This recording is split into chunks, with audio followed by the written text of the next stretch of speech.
안녕하세요. 양현우 전도사입니다. 우리는 지난주부터 생명의 삶 본문을 따라서 사도행전 말씀을 계속해서 나누고 있습니다. 사도행전은 말 그대로 사도들이 다닌 이야기죠. 저는 사도행전을 떠올리면 사도 바울의 전도 여행이 가장 먼저 떠오릅니다. 전도 여행이 사도행전에서 많은 부분을 차지하고 있기 때문이기도 하지만 전도 여행의 내용들은 저에게 큰 깨달음을 주기 때문입니다. 설교 들어가기 앞서서 여러분들에게 문제 하나를 내도록 하겠습니다. 맞추시는 분에게는 소정의 상품이 제공되니까 제가 문제를 딱 내면 손을 번쩍 들고 이름 땡땡땡 하고 외쳐주시면 제가 지목하도록 하겠습니다. 자, 사도 바울의 전도 여행은 몇 차까지 진행되었을까요? 땡땡땡이 아니고 이름을 외쳐주셔야 됩니다. 네, 노진명 사모님. 네, 3차까지 진행되었습니다. 박수. 제가 오늘 꽃 사왔는데요. 오늘 생일이래요. 그래서 제가 준비해왔습니다. 이거 숨기느라고 애먹었습니다. 앞으로 나와주시면 제가 선물로 드리겠습니다.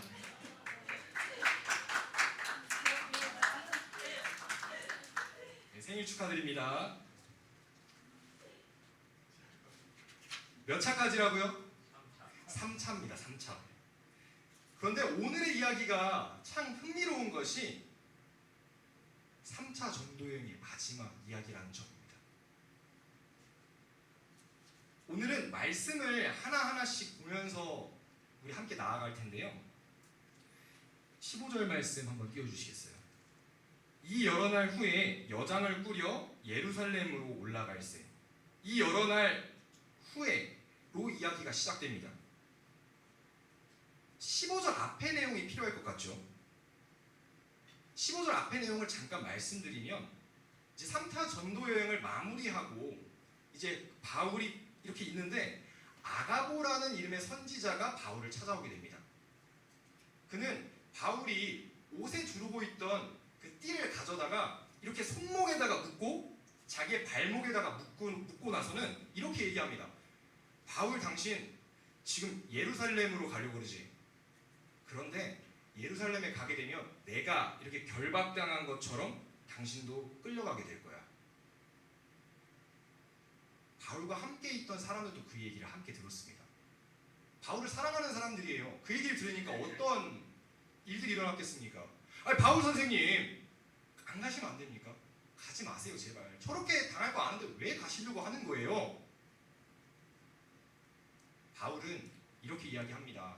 나는 성령에 매여서 예루살렘에 가는 것이고 이미 죽기까지 결심하였습니다. 나를 말리지 마십시오. 그렇게 바울은 그들의 권유를 뿌리치고 예루살렘으로 향합니다. 이제부터 오늘의 말씀이 시작됩니다. 16절입니다. 가이사랴의 몇 제자가 함께 가며 한 오랜 제자 구브로 사람 나손을 데리고 가니 이는 우리가 그의 집에 머물려 함이라. 예루살렘으로 떠나는 바울, 그는 혼자가 아닙니다.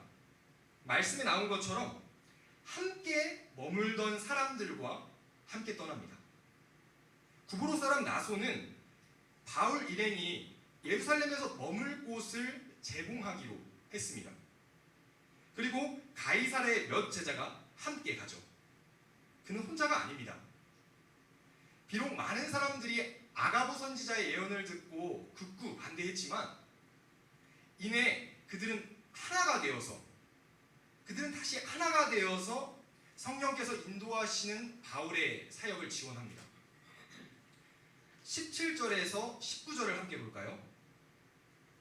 한 목소리로 함께 읽겠습니다. 예루살렘에 이르니 형제들이 우리를 기꺼이 영접하거늘 이튿날 바울이 우리와 함께 야고보에게로 들어가니 장로들도 다 있더라. 바울이 무난하고 하나님이 자기의 사역으로 말미암아 이방 가운데서 하신 일을 낱낱이 말하니. 아까 우리 박준 전도사님이랑 노진명 사모님 오늘 오셔가지고 박수로 맞이했죠. 이렇게 사람이 오면 환영해야 되는 게 정상일 것입니다. 막 진짜 오랜만에 본 사람들 박수 와 하고 환영해야 정상일 거죠. 심지어 바울은 이곳저곳 돌아다니면서 복음을 전하고 왔으니 그 노고가 얼마나 컸겠어요. 얼마나 고생을 했겠어요. 당연히 환영받아야 마땅할 것입니다. 그런데 17절부터 19절에는 조금은 이상한 분위기가 감돕니다. 17절에 기꺼이라는 표현이 사용되었어요. 그런데 기꺼이는 사전을 찾아보면 기쁘게, 영어로는 gladly 해서 기쁜 상황을 표현하는 거예요. 뭐 문제 없는 것 같아요. 기쁘게 환영하는 것 같고. 그런데 이 원어를 좀 찾아보면 조금은 이상한 걸 우리가 눈치챌 수 있는데요. 원어에는 헬라어로는 아스메노스라고 하는데 이상하게 신약 성경에서 이곳에 딱 한 번만 등장하는 단어입니다. 기쁨, 기쁘게 표현하는 단어들 정말 많거든요. 제가 뭐 헬라어를 잘 알지는 못하지만 찾아보니까 한 60번, 70번 이상 사용된 단어들도 있는데 굳이 왜 이곳에서는 이 단어를 사용을 했을까요? 저는 생각건데 그냥 마냥 기쁘게 바울 일행을 맞이할 수는 없었던 것 같아요. 그 예루살렘 형제들의 마음을 사도행전 저자가 표현하고 싶었던 것이 아닐까 그렇게 추측을 해보았습니다. 그런데요, 이 추측은 뒤로 갈수록 그냥 추측에서 확신으로 점차 굳어집니다. 17절에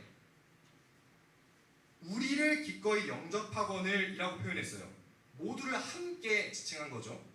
그런데 18절 잘 보실게요. 바울이 우리와 함께라는 표현을 사용하면서 이상하게 갑자기 바울과 우리를 구분짓습니다. 그냥 아까처럼 우리가 함께 들어갔다 라고 표현하면 되는데 왜 굳이 바울이 우리와 함께 라고 해서 바울을 무리해서 구분지을까요? 사도행전 저자는 초점을 바울에게 맞추고 싶었던 것 같습니다. 바울에게 무언가 어떠한 일이 일어날 것을 암시하고 싶었던 게 아닐까 생각합니다. 그래서 바울은 예루살렘 교회로 들어갑니다. 거기서 기다리고 있던 거는 성도들이 아니었어요. 리더격의 야고보와 장로들이었습니다. 이게 지금 어떤 상황인지 예를 들어보자면요. 우리가 교회 파송으로 몇 년간의 선교를 떠나게 되었다고 가정을 해봅시다. 그러면은 사람들이 힘내세요, 잘 다녀오세요 라고 열심히 막 응원을 열렬히 해주겠죠. 그리고 우리는 선교지로 떠날 겁니다. 시간이 흘러서 선교를 마치고 돌아왔어요. 돌아온 당일 교회에서 선교 보고를 하기로 예정이 되어 있습니다. 그동안 선교했던 것들 막 사진 찍고 이렇게 저렇게 했던 거 PPT로 만들어가지고 이렇게 하면 멋지겠지, 이렇게 하면은 사람들이 야 전도사님 수고 많으셨습니다 하겠지 라는 생각 가지고 열심히 갖고 왔어요. PPT USB도 담아가지고. 근데 교회 문을 쫙 열고 들어왔습니다. 그런데 앉아있는 사람이 김 목사님 혼자인 거예요. 그러면 생각할 때 어떤 느낌이 들까요? 다른 분들 다 어디 가셨지? 뭔가 잘못된 거 같은 느낌이, 쎄한 느낌이 들지 않을까요? 평소와는 다른 느낌이요.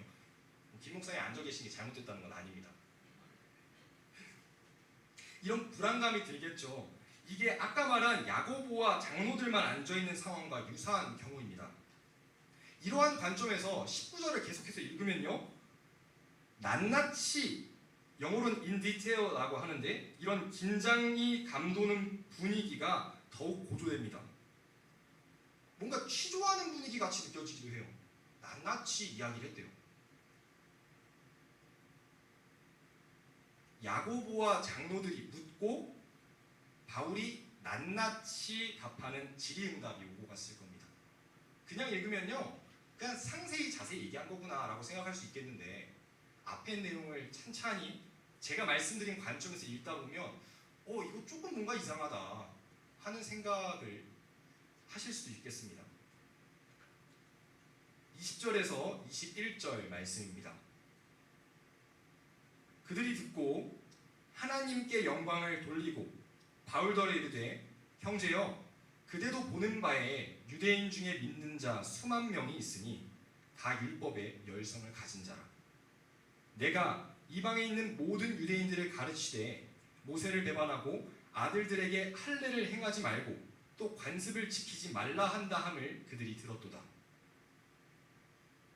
앞서 긴장감이 돌았던 그 분위기는 바울의 전도 보고를 듣고 하나님께 영광을 올리는 것으로 분위기가 누그러듭니다. 오해를 하고 있었던 거예요. 근데 그 오해가 하나님께 영광을 돌리는 이 전도 보고를 통하여서 해소가 되는 겁니다. 그도 그럴 것이 사실 예루살렘 교회에는 문제가 하나 있었는데요. 21절을 통해 우리는 예루살렘 교회에는 바울에 대한 의구심을 가진 사람들이 많았음을 알 수 있습니다. 어디서 시작된 소문이었는지 모르겠지만 많은 유대인들은 바울이 모세를 배반하고 바울을 또 율법 폐기론자, 즉 율법 같은 건 필요 없다라고 이야기하는 사람으로 생각하고 있었던 겁니다.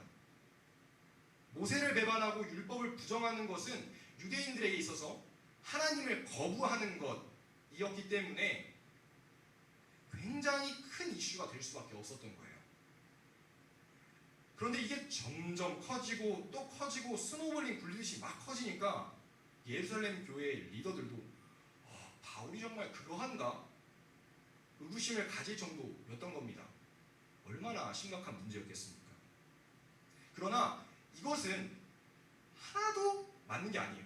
사실이 아니었습니다. 제가 말씀을 가져왔는데요. 로마서 7장 12절입니다. 이로보건대 율법은 거룩하고 계명도 거룩하고 의로우며 선하도다. 율법은 거룩하고 계명도 거룩하고 의로우며 선하도다. 바울은 율법을 긍정하고 있습니다. 여기서 갈라디아서 3장 24절 말씀에는 이같이 율법이 우리를 그리스도께로 인도하는 초등교사가 되어 우리로 하여금 믿음으로 말미암아 의롭다함을 얻게 하려 함이라. 율법을 부정하는 게 아니라 율법이 우리를 그리스도께로 인도하는 초석이 된다고 이야기하고 있습니다. 그리고 아까 할례 이야기가 나왔었잖아요. 사도행전 16장 3절에는 바울이 심지어 디모데를 데려다가 할례를 받게 합니다. 아까 나왔던 의구심에 관한 이야기들과는 정면으로 대치되죠. 결국 유대인들이 가졌던 의구심은 모두 오해였던 것입니다. 아까 숫자에 집중해서 읽으셨던 분들은 예루살렘 교회가 얼마나 부흥했는지 보셨을 거예요. 기억하세요? 수만 명까지 불어났다고 되어 있습니다. 와, 엄청난 숫자죠. 우리 뉴미션 교회에 그러한 역사하심이 있기를 간절히 소망합니다. 네. 하지만 숫자만 불어난다고 해서 모든 부흥이 제대로 된 결실을 맺는 것은 아닌 것 같습니다. 신학적 정립이 아직 되어 있지 않는 이 유대인들, 그런 상태에서 예수님을 영접했기 때문에 그리스도인은 율법을 버리지는 않지만 율법으로부터 자유하다. 다시 말합니다. 그리스도인은 율법을 버리지 않지만 율법으로부터 자유하다라는 것을 이해하지 못했던 것입니다. 유대인들의 삶의 기준은요, 아직까지 구약 율법이었기 때문에 그들의 입장에서 바울은 율법을 지키지 않는, 율법을 버리는 사람, 그렇게 인식되었기 때문에 그들은 바울을 절대 용납할 수 없었던 것입니다. 22절에서 25절로 향해 보겠습니다.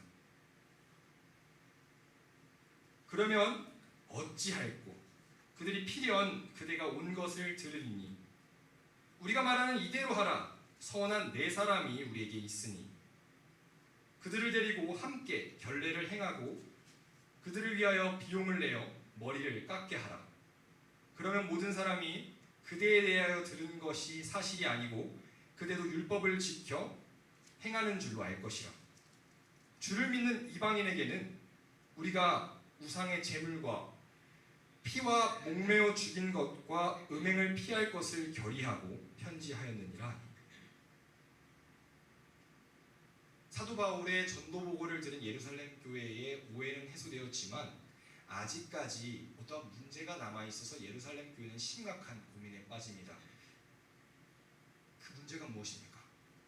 아직까지 유대인들이 바울을 오해하고 있다는 거예요. 그리고 막 지금 일촉즉발의 상황처럼 불어나 있다는 거예요. 예루살렘 교회가 그래서 생각해낸 방법이 뭡니까? 바울로 하여금 율법에 기록된 대로 정결 제사를 드리게 하는 것이었습니다. 바울이 정결 제사를 드리게 되면 바울이 율법을 지키는 사람이구나 이렇게 생각해서 오해가 풀리겠거니 생각을 했습니다. 예루살렘 교회의 제안대로라면 바울은 우리가 구약 성경에서 보았던 지금과는 동떨어진 것을 해야만 했습니다. 하나님께 서원한 사람들처럼 자신을 정결하게 하고 서원 기간 동안 지켜야 할 규범을 지켜야만 했습니다. 예를 들면 독주가 뭘까요? 강한 술을 마시면 안 되었고 서원한 기간 동안 머리를 깎지 않아야 했으며 시체를 가까이 하지 않아야 했습니다. 이런 것들을 지켜야 했던 거예요. 그런데 솔직히 바울은 이런 제안을 받는 것 자체로 답답하게 그런 느낌이 들지 않았을까 생각도 듭니다. 우리가 익히 잘 알듯이 이미 그리스도께서 율법을 완성하셨고 그리스도를 믿음으로 구원에 이르는 것이지 율법에 의해서 구원에 이르는 것이 아닙니다. 이미 바울은 자신의 편지에서 수차례 언급해왔고 그렇게 가르쳐 온 상태예요.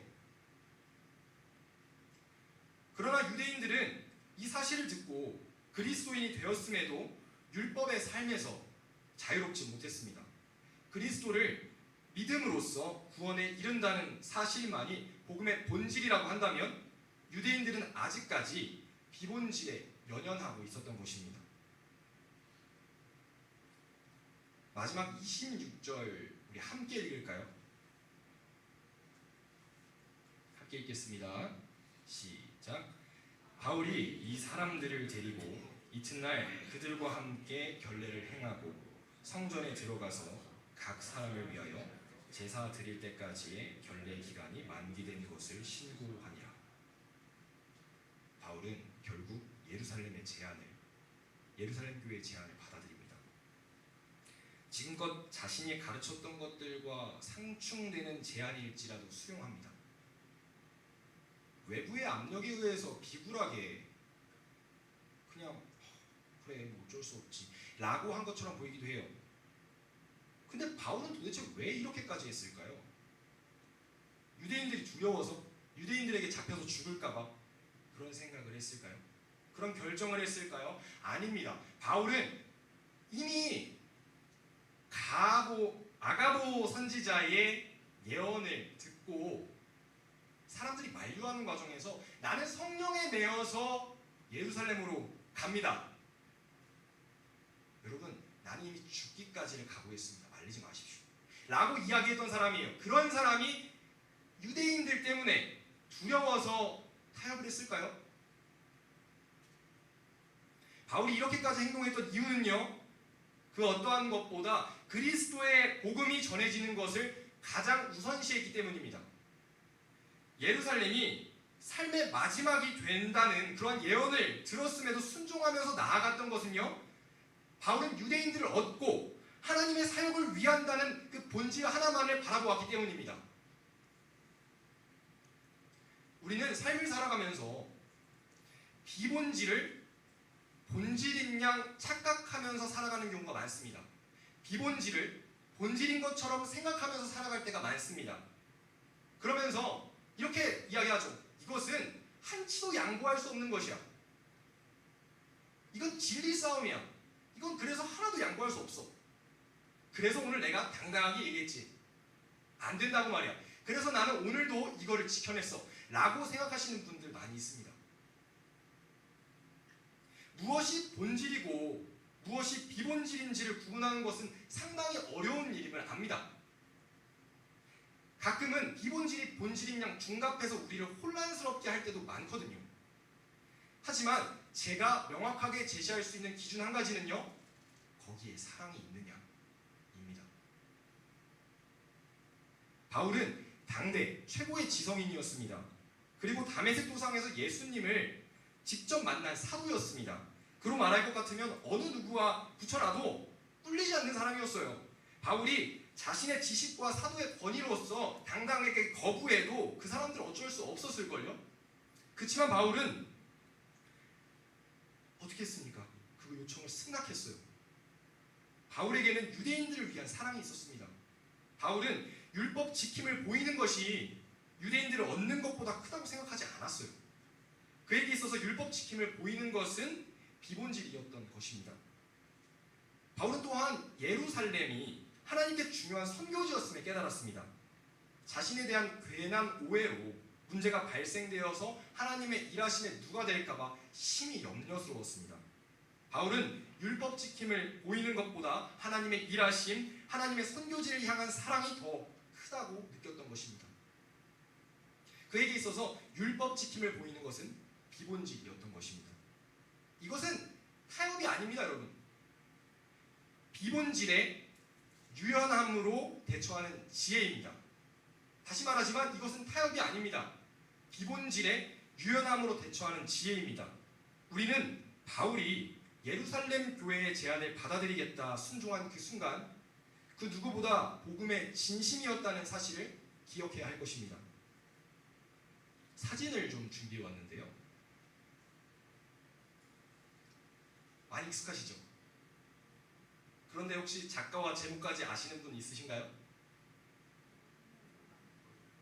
네, 맞습니다. 정확히 안 들리지만 맞습니다. 네덜란드의 대표적인 그림화가 빈센트 반 고흐의 별이 빛나는 밤이라는 작품입니다. 제가 그림을 잘 알지는 못해요. 그런데 이렇게 막 전시회 가고 이런 거 좋아하거든요. 고흐만의 독특한 화법이 마음에 들어서 좋아합니다.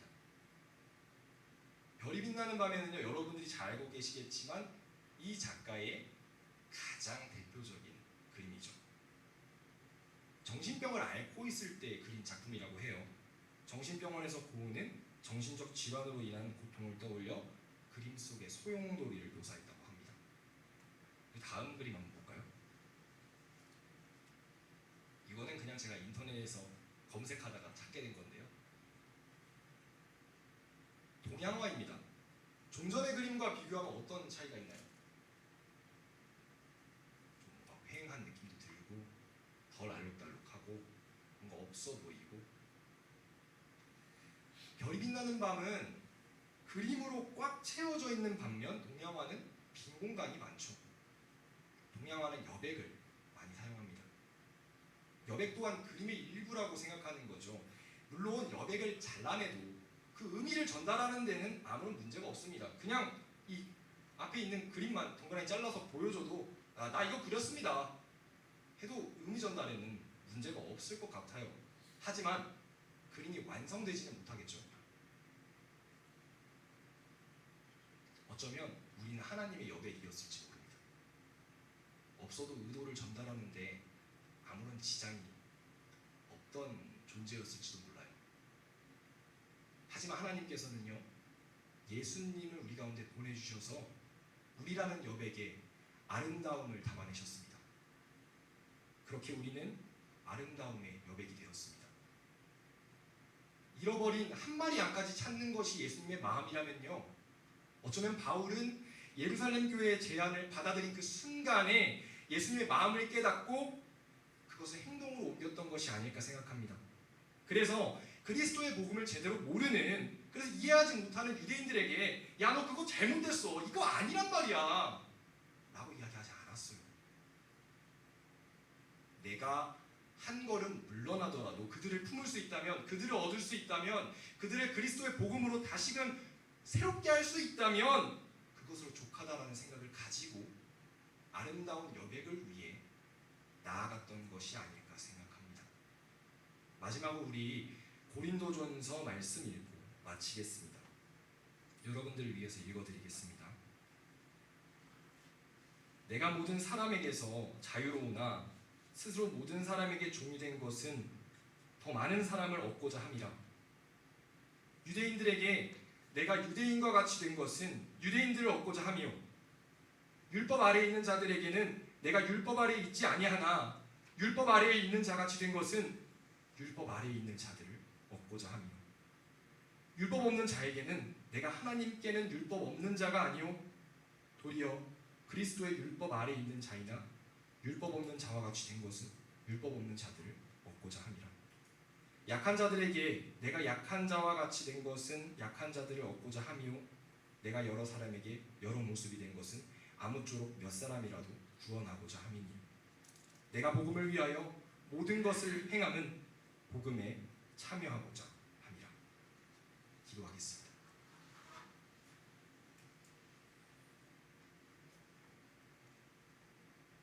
사랑하는 하나님, 주님, 당신은 세상 그 어떤 것보다 귀하신 분입니다. 우리에게 주신 놀라운 복음은 이루 말할 수 없는 은혜입니다. 그러한 은혜의 복음이기에 우리는 타협이라는 두 글자 앞에서 늘 긴장합니다.